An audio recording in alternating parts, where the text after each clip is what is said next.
Hey, so welcome back to the most innovative shipping container channel on YouTube. And it has been -7, -10, something like that degrees here in Wichita, off and on for like the last week.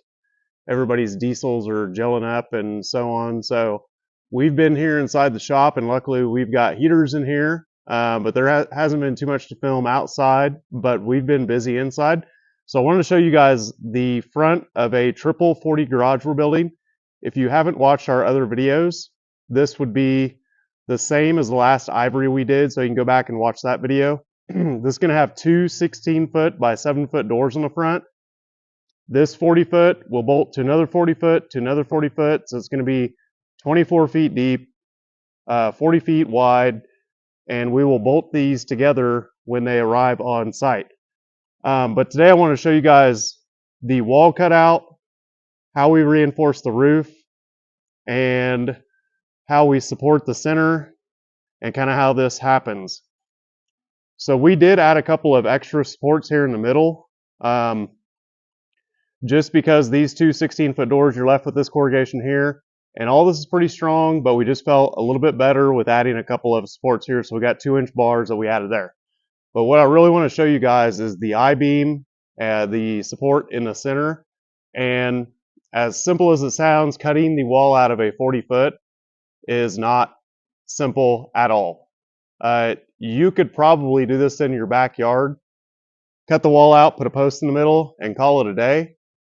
But this 2-inch up here on the container, which it's metric, so it's not exactly 2 inches, I will show it to you, is, as you can imagine, very floppy when you cut the wall out, this right here.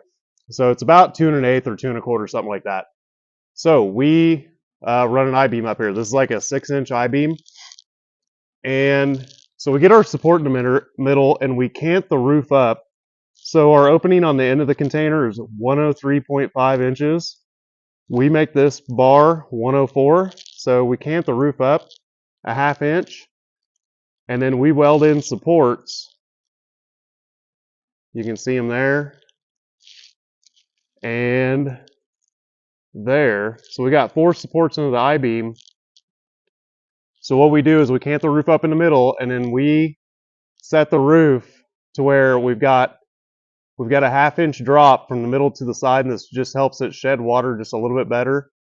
And since we're bolting containers together, we just want to shed the water if we can. There's no reason not to cant this up a hair while we've got the side cut out. But on normal situation with a container with a flat roof, you're not worried about shedding water. So if we're 104 here, 103.5 on the end, we go in the middle, jack it up to 103 3/4 inches, and then we set our pads under our I-beam, these here, and put it under a little bit of tension. And when you look down it, it's spot on. If you don't jack the center of this up, you'll see a dip in this tube. The other thing we do is add this 2x4 here. So I will get down and show that to you. So there's no way without running some absolutely crazy trusses on the roof to make a 40-foot span. So if you add a bar in the center, then it uncomplicates everything dramatically. So we're trying to keep the cost down for the customer. So we weld this 2x4 in the middle, and you just got to make sure all these are absolutely spot on, because when you make these containers together, the roof, the I-beam situation, our cant in the roof, our slopes, these center posts, if anything is off even a 32nd of an inch, everything looks like garbage. So you have to do this on flat concrete, on level surfaces. You have to take your time. It is much more complicated than cutting the roof of the container out.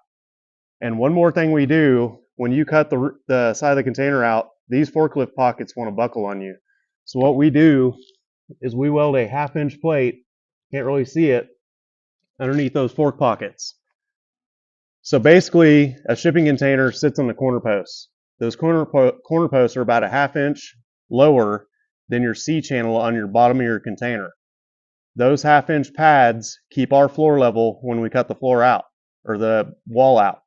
So what we do is weld those pads on, drop the container to a nice level surface, then cut our wall out, and then go about the rest of the business. This is also going to get a walk door in the end. And so as soon as we have this primed, we can move it outside so nothing rusts. And we will move on to the centerpiece and the end piece. The end piece, the N40 with just the wall cut out is going to be the easiest one. But what adds a lot of cost to doing this right are these I-beams. I mean, they're $800 to $1,000 each, and all the time and labor to do this all exactly correct. The 16-foot doors, we install those in-house. We got a guy who's really good at garage doors.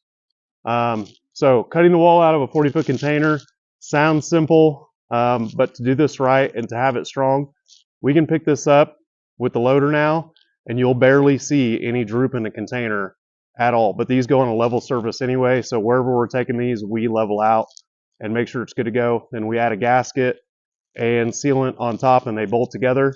That way, you can unbolt them and move them. I don't recommend welding them together. But when done, you've got almost 1,000 square foot shop for, $30 a square foot. We're honestly probably a little bit too cheap on these. But these are one of my favorite things that we've been doing is these garages. And like I said in my other videos, it's just an example of how versatile and durable and cool to build with these containers are. So another project we got up and coming. I got a lot of stuff to film. Like I said, we've been busy. We're working on an office over there. This is one of our electric forklifts. There's another one over there that we saved. We throw the lead acid away and throw lithium batteries in them. This is a 30 by 40 peaked shipping container roof. So we're going to be installing that and walking through that. So subscribe to our channel and you will see us go through that roof install. So I don't think we can make money on selling the roof, but we can make money on installing these roofs out on site. And so that gets you a 1,200 square foot covered storage space for boats, RVs in the middle. So these roofs are really cool. Always want to do one. We haven't done one yet, but we have a lot of customers ask about them. So next video I do is going to be an office outside we just got done with, and I want some of your guys' opinions on it. But I will be filming this 40 as we get along on it. We're going to have this one pulled out tomorrow and have the other one pulled in, and we'll keep plugging away. So like and subscribe. Thanks for watching.